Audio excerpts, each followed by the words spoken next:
السلام عليكم ورحمة الله وبركاته. أهلا بيكم في حلقة جديدة من كلام أهلاوي. الإعلامي إبراهيم فايق إعلامي شاطر جدا، والنهاردة هنتكلم على حلقته مع كابتن محمد رمضان. قبل بس أبدأ الكلام كده، أنا مش هتكلم على كابتن محمد رمضان كشخص أو كشخصيته عاملة إزاي. راجل محترم جدا، راجل يعرف ربنا، شكله عنده أخلاق كويسة، فأنا مش هعلق على الحتة دي. أنا هعلق عليه كمنصب مدير كورة أو مدير رياضي زي ما هو بيحب يسميها في النادي الأهلي. فأنا كل كلامي الجاي مبني على الحتة دي، فبعد إذنكم محدش يتكلم على أو محدش يعلق على كلامي على كابتن محمد رمضان على إن أنا بتكلم بقى على أخلاقه وإن هو راجل وبعيب فيه والكلام ده كله. أنا ما يخصنيش الكلام ده كله، أنا يخصني إن الراجل ده كان بيشغل منصب المدير الرياضي في النادي الأهلي، فأنا هتكلم بناء على الحتة دي. نيجي لاول تعليق هو قاله. عادي جدا ان انا عارف انا لو مدير فني لا لازم ابقى انا شغال لو سنه بس انا بره الشغل ابقى انا كده ما ينفعش، لكن لو انا مدير يعني او اداري يعني زي ما هو سماها، لو انا في الشغل الاداري فعادي جدا لو قعدت 30 سنه ما بشتغلش ممكن ارجع تاني. انا اختلف معاك جدا يا كابتن محمد، لان ببساطه حضرتك بره الكوره من زمان وكان باين، يعني حضرتك بره فكرك ودماغك بره الكوره، بره الكوره تماما، وده كان واضح في شغل حضرتك. تمام؟ فلا معلش، انا في شغلي لو انا قاعد 30 سنه ما بشتغلش، لو انا جيت اتقدم في شركه تانية هيفكروا مليون مره قبل ما يعينوني تاني. ليه؟ لان انا دماغي ما بقتش دلوقتي، انا مش في الجديد، انا مكان ما كنت، لكن انا ما اعرفش اي حاجه عن الجديد خالص. فانا اختلف معاك جدا في النقطه دي. تاني، انا ما بتكلمش عليك كشخصيه خالص، بس الحلقه مع ابراهيم فايق تثبت ان الشخص ده وجوده في منصب في النادي الاهلي كان قرار خاطئ جدا من مجلس الاداره في الاول. هنرجع بظهرنا شويه كده ونفتكر لقاء كابتن سيد عبد الحفيظ مع ابراهيم فايق ومع اعلاميين كتير قوي حاولوا بكل الطرق ان هم يطلعوا من كابتن سيد عبد الحفيظ اسرار وخبايا لشغله داخل النادي الاهلي، والراجل بكل الطرق الممكنه رفض تماما ان هو يدلي باي تصريح يعيب في اي حاجه داخل النادي الاهلي، حتى لو هو عارف ان هي كانت غلطات، حتى لو احنا بننتقد، بس الراجل ده كان شغال جوه. ده زي بالظبط كده انا لو شغال في شركه وتاني يوم رحت شركه تانيه او سبت الشركه، هذكرها بكل خير، دي اخلاقي، ممكن ما تبقاش اخلاقك بس اخلاق ناس كتير. فلو انت بتتفرج وشايف ان دي اخلاقك ما تتكلمش، اسكت بقى. لو دي اخلاقك اسكت. وانا تاكيدا لكلامي، الراجل ده باخلاقه باحترامه ما كانش ينفع ان هو يبقى مدير رياضي، ولا ان هو يشغل اكنه بيشغل منصبين في فتره، ان المدير الرياضي ومدير الكوره. تقول لي يعني انت قصدك ان كابتن سيد عبد الحفيظ ولا كابتن محمد شوقي دول قلات الادب؟ لا طبعا، انا ما بقولش كده، بس المناصب دي محتاجه حده كده موجوده ودفعه كده ونزعه موجوده، انك ممكن تضطرك اوقات انك تبقى مش قليل الادب بس تبقى منفعل. دي ما كانتش موجوده عند حضرتك وكلنا شفنا ده، فدي ما كانتش موجوده. انا ما اقدرش اقول ان الحلقه كلها كانت وحشه، لا هو كان موفق في، يعني لو هنقدر نحكمها بنسبه 50% من الحلقه هو كان موفق فيها، بس كان موفق في الاسئله اللي ما خصتش قوي اسرار داخل النادي الاهلي. لكن مثلا لو هنبدا بكلامه في اول الحلقه خالص، لما ابتدى الكلام قال لك لا انا لما جيت كان في مشاكل مع كولر، وكان في مشاكل من اللعيبه مع كولر، وده الكلام اللي الناس كتير قالته في الاول خالص. وبعد يقول لك لا ده لعيبه النادي الاهلي ما تعملش كده. شوف بقى انت عايز تقول ان في مشاكل في اوضه اللبس ازاي، وعايز تطلعنا زي مين ومش زي مين ومش عارف ايه. الراجل نفسه طلع قال لك انا جيت كان في مشاكل مع كولر في اوضه اللبس. فوق بقى شويه، بقى فوق شويه لما نيجي نتكلم ان في مشاكل. ده احنا بنتكلم عشان احنا بنحب النادي، عشان بنقول لازم تتحل، مش عشان احنا عايزين نهبط النادي. ما هو الراجل اهو، الراجل كان موجود في النادي الاهلي وكان قال لك ان كان في مشاكل، وانتوا كان كل همكم انكم تطلعوا تقولوا مشاكل ايه اللي عندنا، احنا ما عندناش مشاكل واحنا اوضه اللبس 100 100 واحنا ما فيش زينا في الدنيا. يا عم البس اهو، ما هو بيقول لك. اتكلم بعد كده بقى على ازمه كهربا، وقال لك ان كهربا اساء للمدير الفني، والاساءه وصلت لكابتن محمد رمضان المدير الرياضي في النادي الاهلي. عشان بس في ناس طلعت ساعتها تقول احنا كهربا يمشي ليه؟ انتوا متحاملين على كهربا، ده في هوجة على السوشيال ميديا عشان كهربا يمشي، كل ده عشان ضربة جزاء وكهربا يطلع مع ابراهيم فايق يقعد يقول له ده انا ما نمتش يا ابراهيم، ده انا ما نمتش. ومع ذلك كهربا راجل محترم، لانه لما طلع مع ابراهيم فايق برضه ما صرحش تصريحات تعيب داخل النادي الاهلي، مع ان الناس كلها كانت خايفه ان كهربا هيفرش الملايه وهيقول حاجات من اللي جوه احنا ما نعرفهاش، لكن حتى ده كهربا ما عملوش. وغلط اهو، غلط باعتراف المدير الرياضي في النادي الاهلي ان كهربا قل ادبه. انا اسف ان انا بقول كده، بس هو يعني ما هو اصل هو يقول ايه؟ ما قال لك اهانه لفظيه، ولما اتسال قصدك قال له اه قصدي. طب احنا مستنيين ايه تاني يا جماعه؟ مستنيين ايه تاني؟ وبيتكلم بقى ان كان في تحامل على اللعيبه في النادي الاهلي، وان كولر كان ممكن يحب ويكره والكلام ده. طب انا معلش، انا عندي سؤال يا كابتن محمد رمضان، اما انت وجود حضرتك كان ايه؟ يعني انت ابراهيم فايق لما سالك في اول الحلقه خالص بيسالك يعني ايه مدير رياضي، فقلت له اصل انا ممثل اداره النادي الاهلي، يعني انا اللي بمثل اداره النادي الاهلي. طب انت وجود حضرتك كان لازمته ايه؟ لما انت عارف ان المدير الفني بتاعك بيحب ويكره، وتقول اصل ده شيء طبيعي في البني ادم ان هو يحب ويكره، وانه كان في تحامل على بعض اللعيبه، يعني وانتوا لما انتوا عارفين كده سبتوا كولر دايس ليه؟ وبيخسر ناس موهبتها ليه؟ وبيدفن ناس ليه؟ استنينا كل ده ليه؟ ما احنا بنقول الكلام ده من اول الموسم خالص. كولر خلاص بدأ يعني ما بقاش مش عارف يفكر خلاص، وانتوا سايبينه، وانت بتقول اهو ان انتوا كنتوا عارفين ان هو بيعمل كده وسايبينه. طب وبعدين؟ طيب وتكمله الامر هو نفسه اعترف بيقول لك اصل انا حسيت ان الشغف بتاع كولر قل. حضرتك يعني مع احترامي الاستاذ ابراهيم فايق، الاعلامي ابراهيم فايق، لما بيقول حضرتك شخص صريح جدا ومحترم جدا، انا ما عنديش اختلاف على ده، بس اللي انت بتقوله ده مصيبه. حضرتك كنت يعني شغلك كان ايه؟ شغل مجلس الاداره الفتره دي كان ايه لما انتوا عارفين ان كل شغفه قل من ماتش باتشوكا، سايبينه لحد ما نطلع بموسم صفري عشان تعرفوا ان هو لازم يمشي؟ تقول لي اصل ما انا لازم استحمله شويه واقبل الغلط. غلط في ايه؟ احنا خسرنا كام بطوله في الفتره الاخيره واحنا عاملين نتكلم كولر يا جماعه مش شايف شغله، كولر يا جماعه ما بيعملش حاجه، كولر يا جماعه مبوظ الدنيا.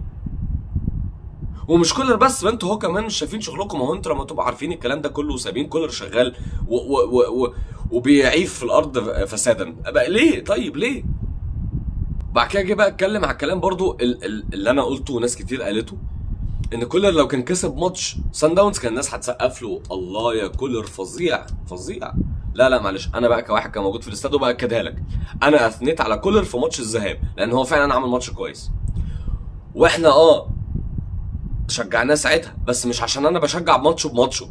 وده التصريح اللي كابتن محمد رمضان قاله في الحلقه، ان معظم الجماهير بتحكم على الشخص او المدير الفني ولا اللعيب ماتش بماتشه. لا، انا ما بحكمش ماتش بماتشه. انا يوميها قلت ان هو كويس، وقلت ان انا بقول ان هو كويس عشان يستمر كويس، مش عشان الماتش اللي جاي بعديها واحنا في ارضنا بنلعب وسط 80,000 زي ما كابتن محمد رمضان قال من جمهورنا، ده اللي يبقى الاداء. انا اسف جدا، لا معلش، يبقى اللي انت عملته في الماتش الاولاني ده كان حظ بقى. والمثير في الامر ان في اعلاميين كتير بقى طلعوا ساعتها اتكلموا على ان كابتن سامي قمصان هو اللي قال الفكر ده لمستر كولر، وهو بقى طبق ده، واهو الراجل بدا يسمع وشوفوا يا جماعه ده بدا يبقى في تغيير، واخيرا كولر صحي ومش عارفه ايه وبتاع. كابتن محمد رمضان قال لك لا، ده كان فكرته عادي. فواضح ان لا، ده عادي جدا، هي جت معاه كده يعني. انا شكرته، وانا شكرته، فتقول لي انت ازاي تشكره دلوقتي تقول جت معاه كده؟ اما هي جت معاه كده عشان انا شفت الماتش اللي بعده يعني. هو في ايه؟ وانا ما بشوفش يعني.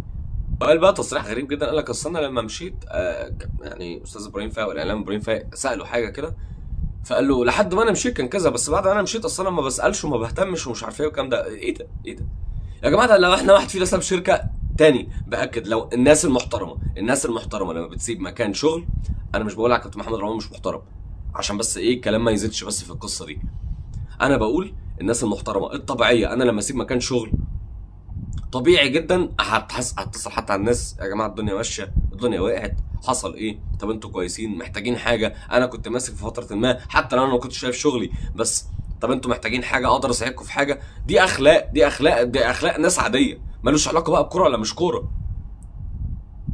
حضرتك ممكن تكون بتقول التصريحات دي بناء على ان حضرتك طيب جدا ومش مش هقدر اقول مش واعي، بس مش مركز في اللي انت بتقوله. لكن ده كلام خطير انك تقول اصل انا سبت المكان فما بسالش عليه. ده كمشجع حتى هيبقى عندك تحرر انك تسال تعرف ايه اللي بيحصل، انتوا ماشيين كويس، طب هنفوق ازاي؟ هنعمل ايه؟ القصص دي كلها. وبعد كده ذكر بقى قصه تجاوز امام عاشور مع الشناوي، اللي الاعلام برضو طلع ساعتها قعد يقول لك انتوا متحاملين، وفي حمله في الاعلام على امام عاشور والناس كلها عايزه تهبط امام عاشور. انا بشجع امام عاشور وبحبه جدا وشايفه لعيب عالمي، وانا قلت الكلام ده والحلقات موجوده وممكن ترجع تشوفها. لكن امام عاشور الفتره دي انا فاكرها لما طلع القصه ان هو تم او كان في خناقه بينه وبين الشناوي، وكابتن محمد رمضان اكد ان هي ما وصلتش للتشابك بالايدي بس اهان الشناوي، وطلع الاعلام ساعتها دي حمله على امام عاشور، وامام عاشور كل ما يظهر الناس عايزه تطلع وتهبطه وتعمل. طب ما هو الراجل فعلا طلع غلط. واتقال ساعتها ان العقوبه دي كانت بسبب ان هو اعترض بس على تغييره، واتنفى تماما من اعلاميين كتير اهلاويين ان هو كان في اي تلفظ من امام للشناوي، وطلع حصل. على فكره انا ما بهاجمش الهجوم، لان كابتن محمد رمضان بعد كده طلع قال لك على قصه عمر كمال عبد الواحد ان ما كانتش خناقه مع امام عاشور ولا حاجه، الراجل اتصاب عادي. بس انا ما دافعش بغباء وجهل، انا دافع لما الموضوع يستاهل ان انا دافع. واحنا ما نعرفش، انا كشخص ما اعرفش ايه الصح وايه الغلط، بس لما اطلع اقول ان في اخبار بدات تتسرب كتير قوي من اوضه اللبس النادي الاهلي، صح بقى غلط، يبقى لازم تفهم ان انا لما بقول كده بقول عشان الدنيا دي تتلم، الصح منه يتلم والغلط منه ما يطلعش. يعني طلع منين يعني؟ هما الكلام اتعرف منين ان امام عمل مشاده مع الشناوي؟ الاعلام عرف منين؟ لما هي كانت في اوضه اللبس. بعد كده بقى تصريح في النص كده اتقال في وسط الحلقه، انا عمري ما حبيت اشتغل في الكوره. بس انا مش هعلق على التصريح ده اصلا. ده تصريح شخص كان شغال مدير رياضي، عشان هو بيحب الكلمه دي قوي، في النادي الاهلي. تقول لي بس لا، ده انت واخد القصه دي من بره السياق، ده الكلام قبله وقال بعد. طيب اسمعوا للي بيتفرج دلوقتي، روحوا شوفوا الحلقه وهاتوا لي السياق المحترم اللي انا كان المفروض اذكره وانا ما ذكرتوش، وانا راجل ما بفهمش حاجه. وزي ما قلت ان الراجل كان موفق في 50% من الحلقه الثانيه، فكان حاجه من اللي عجبتني فيه ان لما ابراهيم فايق ساله على قصص الازايز واللي اترمت ومش عارف ايه، هو نفسه شهد ان دي قصه كانت من اقليه من جماهير النادي الاهلي. فهو ممكن يبقى شخص صريح، وانا ما انا في اول حلقه قلت ان هو شخص صريح، لكن انت صراحتك. طب ما كابتن سيد عبد الحفيظ مش صريح يعني؟ لا، بس هو المنصب او الحته اللي كابتن سيد عبد الحفيظ كان بيلعب فيها مش موجوده عندك، مش موجوده عندك خالص، موجوده في انديه تانية خالص، وما بيحبوش غير التهليل وارجوك والحاجات دي. انتوا فاهمين انا بتكلم على مين؟ ومش عايز اعلق كتير. هو مش مدير كوره، بس هي الدنيا كلها شغاله كده. كابتن سيد عبد الحفيظ ما كانش بيعمل كده، بس كان راجل وليه صوت. مش معنى كده ان كابتن محمد رمضان مش راجل، عشان بس بصوا انا هو باكد بعد كل كلمه عشان ما حدش يجي ياخد كلام من عندي يقول اصل انت بص قلت ايه وما قلتش ايه. تمام؟ محمد رمضان راجل وكل حاجه، بس ما كانش ينفع للمنصب اللي هو فيه، مش حتته تماما.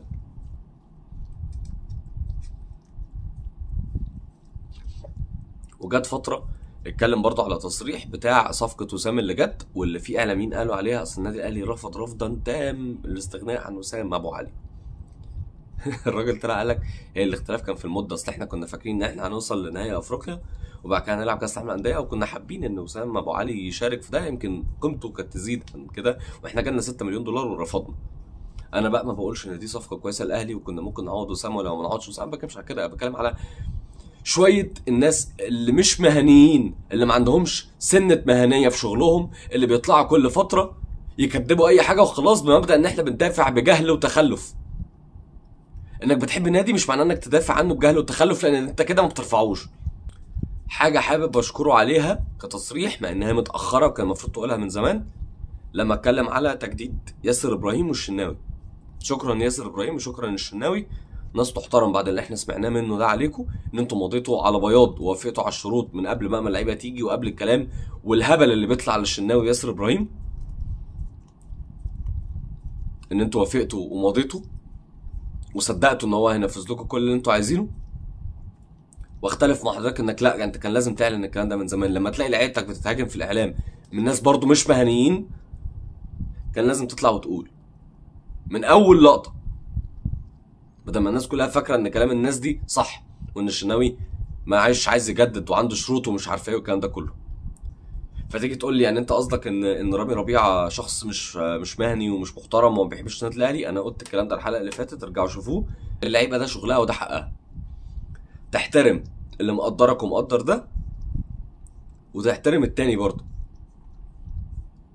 التاني شايف ان ده بيته، هو كمشجع شايف ان ده بيته، التاني حتى لو ده بيته شايف لا انا عايز مصلحتي وفلوسي والدنيا. ممكن يكون رامي ربيعه مش مختلف على فلوس، الله اعلم، هو ما قالش تفاصيل في الحته دي، بس يعني شكرا تاني الشناوي، شكرا ياسر ابراهيم على الكلام اللي ما كانش واصل للجماهير، وانتوا فوق راسنا طالما انتوا بتقدروا الشعار ده، لان احنا اللي بنحب ده، وطول ما انتوا بتحبوا ده يبقى انتوا فوق راسنا انتوا كمان. شكرا جدا ليكم والسلام عليكم ورحمه الله وبركاته.